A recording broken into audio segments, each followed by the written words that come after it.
All right, here we are with another episode of The High Ground, powered by Premier Companies. Good morning, Sal. How are we doing today? I am great. You? Yes, awesome. Look at this returning guest and record holder of views for the High Ground podcast. Aaron Bledsoe is in studio, and It's a little different because we're getting vertigo as he's walking around the lot, and he shouldn't do that anymore. He's got a new office now, so he shouldn't do that. But we still made him drive all the way over here to be in person. So we're glad you're here, and we want to always kind of give a reference to where we are time wise. So we're just coming out of the holiday season, early January 2023. So you're coming off of a year, going into a year, and I'm sure you have several things to discuss with us. So we'll just let you run with it and fill in where.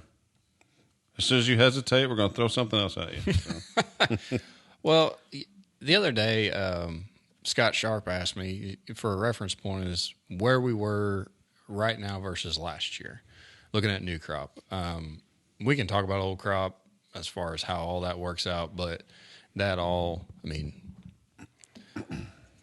I'm more focused about new crop right now. I mean, as an elevator, we usually, once we get through harvest, I try to be proactive with farmers and say, okay, well, we know what you've harvested. You know what's in your bin. That is a little simpler to figure out as far as a plan for that stuff. The new crop, that's always unknown. You know, what's the weather going to be like? Are we going to get it in the ground? When are we going to get it in the ground? How much is it going to cost per acre?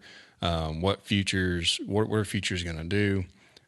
So that's where a really solid marketing plan comes in. And I was surprised to look, going through harvest, I kind of lost track of where we were a year ago. And so I looked back, and at the moment, November 23 prices, if we looked back at November 22 at this time last year, November 23 prices were $1.50 higher than they were last year. And December... I forget so fast. Yeah. I mean... When you say that, it's just stunning because it seemed like that was just forever ago. Yep. Yeah, and it's really hard, especially with this week. Earlier this week, right out of New Year's Day, we lost like 40-some cents this week, if not more, on the bean front. So it's really easy to get all negative Nancy on this. But gosh dang it, we're still $1.20 higher than we were at this time. And that was as of this morning. And the December new crop prices on the future market is 50 cents higher than it was this time last year. So if we look back at, today's the 6th, I think. If we look back at 1/6 of 22, those prices were substantially lower than they are right now. So I like what this year is shaping up to be. The only hesitancy is the fact that we're already here. So what's going to be that catalyst to drive us even higher like we saw last year? Wow. Mm-hmm. Yep. But as like a review, I mean, you guys can jump in at any point if you got questions. But as a review, with that comment of what's going to push us higher, well, last year you got to think about the stuff that we had. In a review type format, we had the Ukraine invasion at the end of February. We had delayed planting here in the U.S. We had a low river system in fall that backlogged everything. We had corn yield, which was 4.4 bushels less than it was in 21. So we had an average. Right now, they're still figuring that out. January and the next couple of reports will really hammer that out for us. But they're still projecting us at a 172.3. So that's, like I said, 4.4 lower than what it was in 21. Our corn acres harvested was 5% less than it was in 21. So remember, 21 was a record year on the yield. Well, our acres harvested were down 5%, so we're at 80.8 million versus 84.8 harvested in 21. So yield per acre is down. Acre is down on corn. The bean yield was down 1.5 bushels, down to 50.2 for this past harvest. And the harvested acres was less than 1% up. So we're still at 86.6. All those numbers will get finalized much later this year, but that's what it took. All of that to go from the low of last year. The low for the December 22 corn was on 1.3 last year, 1.3 of 22, and that was 542.5. The high for new crop corn last year, future wise, was 766 and a quarter, and that was in May. It took all of that to take us from 542 to 766. And then right after, first week of June, it just bottomed out. When was the high? In May? Yeah, May 16th. 16th. Yep, May 16th. So, Okay. but if you want to talk about old crop last year, as far as like how the prices reacted and through like the nearby bids and nearby futures looked last year, the high for the July futures was 824.5. The May high was 827. So last year we had gotten futures up, whether it was new crop, old crop, doesn't matter. The highest that you could have priced old corn or new was right around that 820 something. That was the high last year. So new crop, just about 766 and a quarter was the high. But old crop, you could have got up to 827. So. Wow. And then it took, I wrote down 4 events. Mm-hmm. It took those 4 to get us there. Mm-hmm. And now, we're still, what'd you say, $1.20 higher? For beans, we are. For corn, as of this morning, we were about 50 cents higher. 50 cents higher. Yep. 50 cents higher, yep. This time last year, we were 542. This morning, we were around 592, 593. So it took all that to get us there, I guess, and to keep us here, other than the things that are still in check, because still the river system's a little horsed up, and Ukraine obviously still going on. Yep. We just don't know what the planting conditions is going to be, and we don't know the acres. Nope. Those are our unknowns going into this year. Yep, that is a fact right now. We got Argentina that's continuing to drop their crop conditions. They're still in the planting mode. They're behind average on planting progress, and the conditions aren't great. Crop conditions aren't. So we think of South America as like one area, but Brazil good and Argentina bad right now, correct? I haven't checked in on Brazil here lately with all the holidays and just all the craziness going on. But Argentina seems to be taking the headlines right this second, which is about normal. Right about this time, you start to see maybe a little bit more of a transition to news going about Brazil more so than Argentina. Okay. Well, so what else is on your radar with growers calling you? I mean, obviously, we kind of made a push to move a lot of product early and looking at what the market does, but we're a little bit different traders than what a farmer would be. So, as we kind of push to get maybe closer to empty, what do you think the inventory is out on the farms right now? What are you thinking, and what was your advice to those who still have crop? My advice with beans, I mean, there's money. I mean, there's money with beans right now. I mean, if you've got beans in your bin, there's money to be made by selling them right now. The market wants them. It's calling for it. There's a tiny bit of carry in the market, but not much. It's fairly flat. If you look at the bids on the river and some of the processors, they're calling for it now, not later. So very, very similar to what we had last year for old crop. New crop, I think there's room to set some targets higher.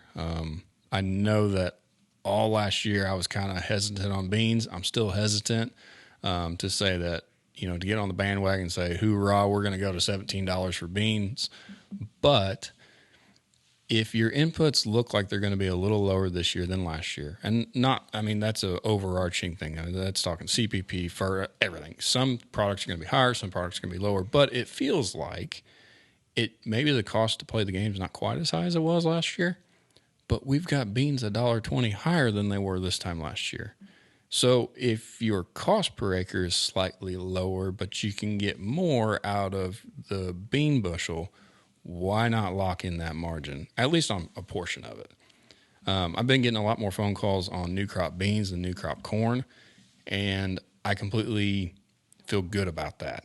I think we need to be focused on the bean front. I mean, there's a pretty big chunk of money to be made on these beans, even on an average or sub-average bean yield for yourself, why not take a piece of this out? We've got some targets working on beans. And, to kind of go through the beans, why I like beans so much is, yes, we're $1.20 higher. This time last year, we were $12.74 for November futures. Right now, we're around that $13.90. We had gotten all the way up to $14.20, $14.25. About last week, in between Christmas and New Year's, we've gotten up into those 14.20s. So those are very good prices for fall delivered bushels. Wow. We're not talking about having to wait to get your money. We're talking about stuff that you can get cash before the end of the year to go into prepay season or to help finance some of those operating expenses that you incurred during harvest. So I really like beans right now. That's where my main focus would be right this second. We'll be focusing on beans.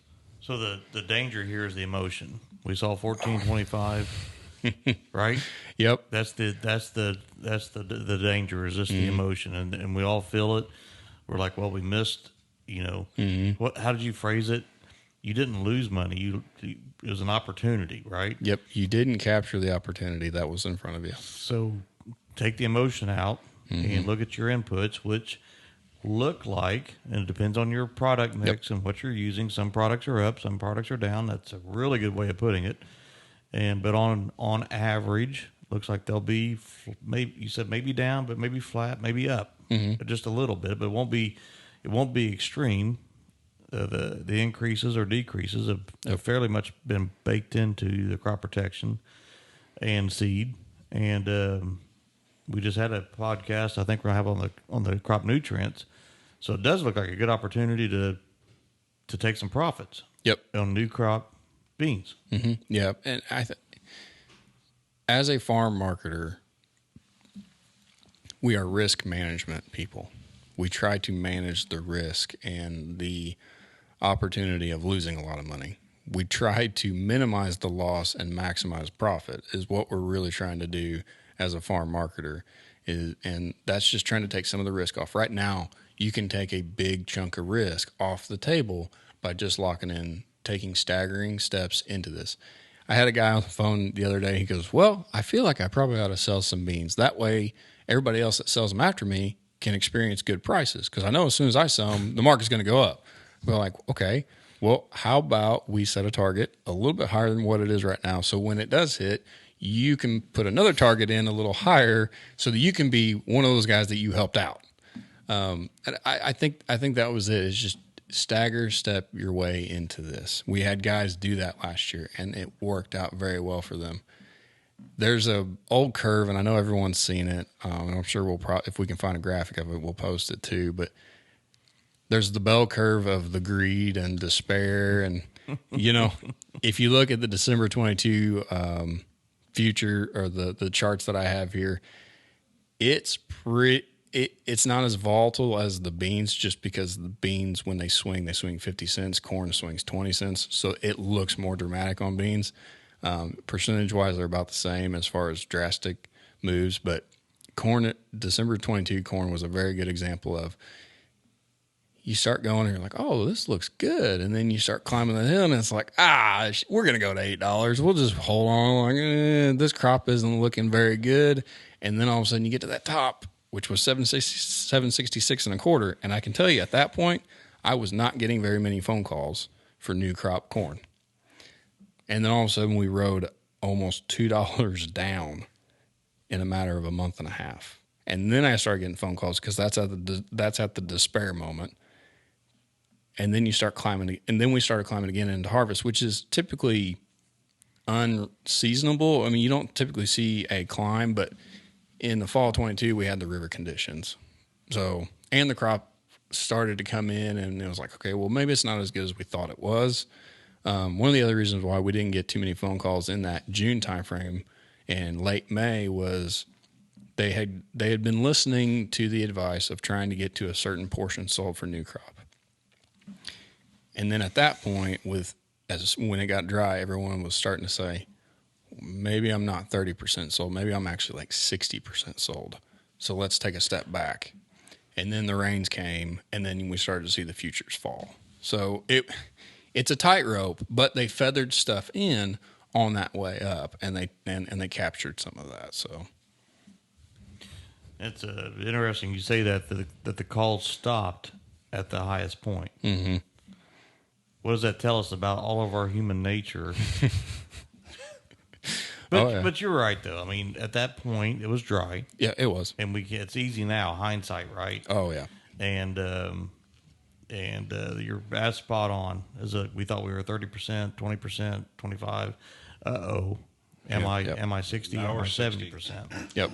Yep. So there was a good reason as to why those phone calls stopped, because the guys that had been proactive on locking some of this in and taking some of the risk off the table and maximizing some of the prices that they had available to them for stuff that they knew they couldn't hold, especially in fall, it made sense for those phone calls to stop. The guys that didn't have anything on the books, it was a really good time. And that leads me into one thing that we're going to do again this year, that we've been doing for the last several years, is an average contract. And if you look at these charts, there's a reason that I look at May and June. That's why, I mean, the grain industry as a whole knows that in this time frame, it's a very good time for farmers to lock, to have some stuff contracted during that period of time, looking at new crop. Because seasonality of it is you're going into planting. So last year we had delayed planting. Futures ran up. We had the Ukraine issue. We had all this. It was all driving those futures up in that May, June time frame. And corn and beans both. So again, we're going to do the average contract where you just enlist, let's do simple math, 12,000 bushels over a 12-week period.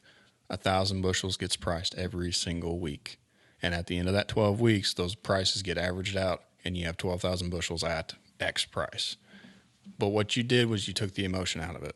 You knew that you had to get some sold, more than likely, and you put it into a structured plan of saying, I'm not going to look at this anymore.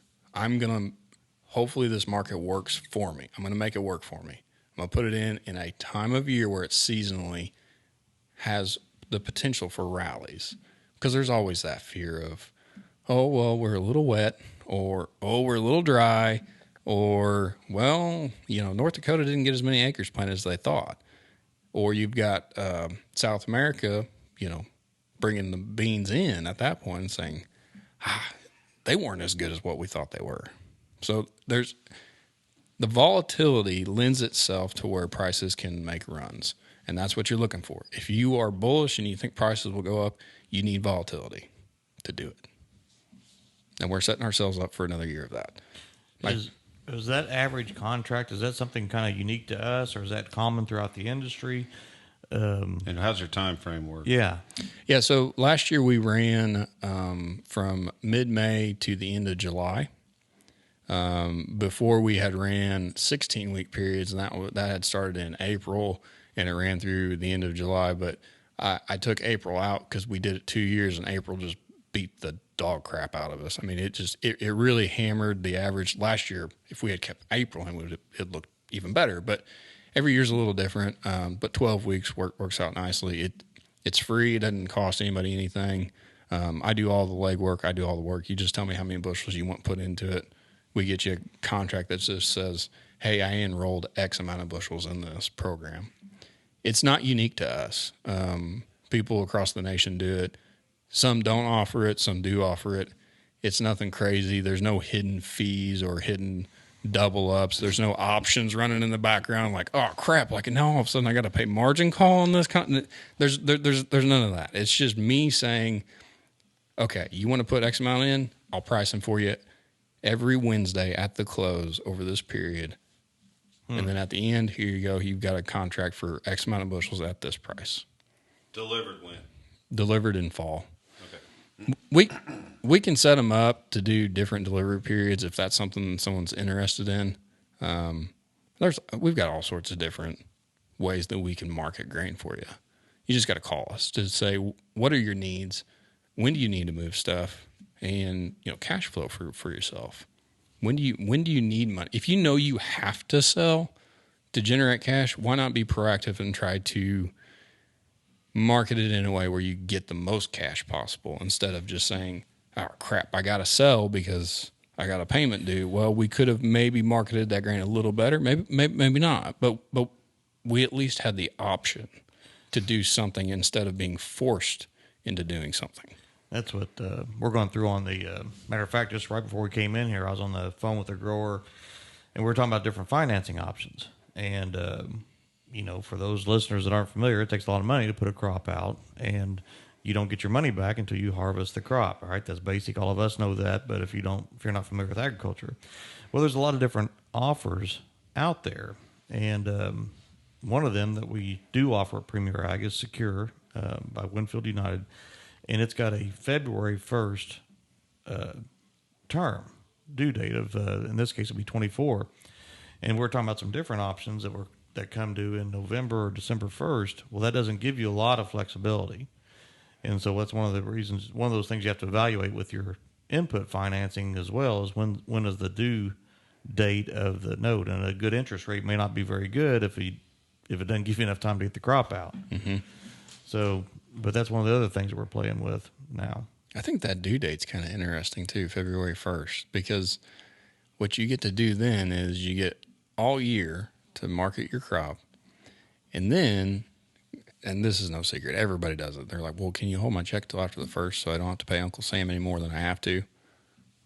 With a February 1st deadline, you can hold that until after the 1st of the year and then pay it off. Instead of having to all of a sudden take that income in the same fiscal year, pay taxes on it, and then pay somebody else to manage a loan for you, you can hold it until after the 1st of the year and at least minimize some risk. Flexibility. Yeah, and December, January have been good months to sell stuff in because you're out of harvest, so there's usually a little post-harvest bump.